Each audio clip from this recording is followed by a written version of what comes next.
Do you remember flipping through a comic book and getting lost in those little ads in the back? They promised the world. Magic powers, secret gadgets, even submarines. For a kid, those ads weren't just pictures, they were doorways to dreams. You'd circle one, beg your parents for the money, and then wait what felt like forever for the mailman to finally bring it. Some of these toys were clever, some were cheap tricks, but all of them stuck in our memories. Today, we're taking a warm look back at 10 toys sold in the back of comic books that kids actually ordered.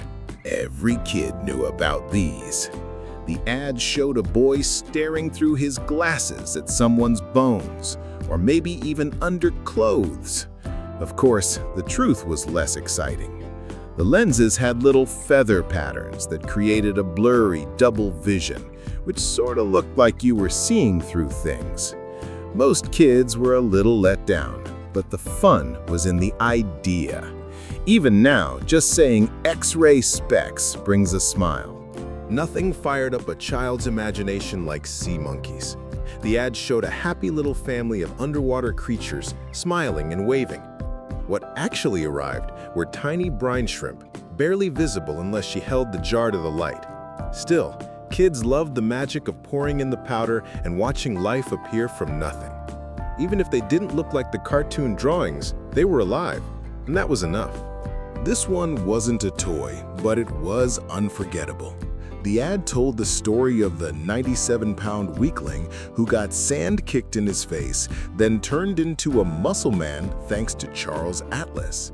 Boys sent off for the booklet hoping to change their lives. Some actually did stick with it, building strength and confidence.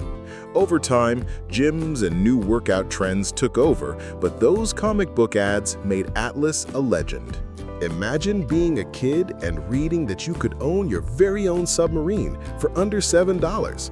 The pictures showed a full-size vessel with controls, periscopes, even torpedoes. What arrived was a big cardboard playhouse shaped like a sub. It didn't float, and it definitely wasn't nuclear, but it gave kids hours of imaginative play. Even if it wasn't what they pictured, it felt like having a secret base in the living room. This little gadget promised the power of hypnosis. You'd spin the swirling spiral and stare into someone's eyes, convinced you could control their mind. In truth, it was just a shiny disc with an optical illusion. But kids didn't care. It felt powerful to hold something that looked like magic. Playground games turned dramatic as kids pretended to put each other under a spell. Simple but unforgettable, the joy buzzer. You'd hide it in your palm, shake someone's hand, and watch them jump when it buzzed. It didn't really shock anyone, but it rattled enough to surprise. For prank-loving kids, it was pure gold. The joke never got old, and you'd try it on every friend, sibling, or unsuspecting grown-up who'd fall for it. A tiny bottle that made mischief. Squirt it on a shirt, watch the panic rise, and then laugh as the stain faded away. For a kid, it was the perfect prank. Trouble without real consequences. Parents groaned, friends laughed, and kids felt like little magicians. Eventually, the joke wore thin, but while it lasted, it was one of the most thrilling tricks you could pull from a comic book ad. This was the stuff of secret agent dreams. At first glance, it looked like an ordinary pen, but hidden inside was a small transistor radio you could listen to with an earpiece. Kids would sneak it into class or hide under the covers late at night, tuning in to forbidden stations. It wasn't always the clearest sound, but it gave kids the thrill of living like a spy. These were as simple as they come.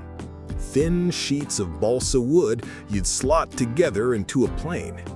You'd toss it into the air and watch it sail across the yard or crash spectacularly. They were fragile and didn't last long, but that didn't matter. For just a few cents, you got the joy of flight. And maybe the challenge of fixing it again with a little tape and glue. Back when monster movies ruled Saturday nights, kids could bring those creatures to life at home. Ads offered model kits of Frankenstein, Dracula, and the Wolfman. You'd spend hours gluing the pieces and painting them, feeling like a real artist. The smell of glue, the mess on the kitchen table, and the pride of showing off your finished monster, it was all part of the experience. These kits faded as hobbies changed, but for the kids who built them, the memory never left. Looking back, these mail-order treasures remind us of how powerful imagination once was. A few dollars and a long wait in the mail could lead to weeks of excitement, laughter, or even disappointment, but always a memory. Some of these toys still pop up today, but the magic was in being young, hopeful, and willing to believe the promises in the back of a comic book. Did you or someone you know ever order one of these? Share your story in the comments.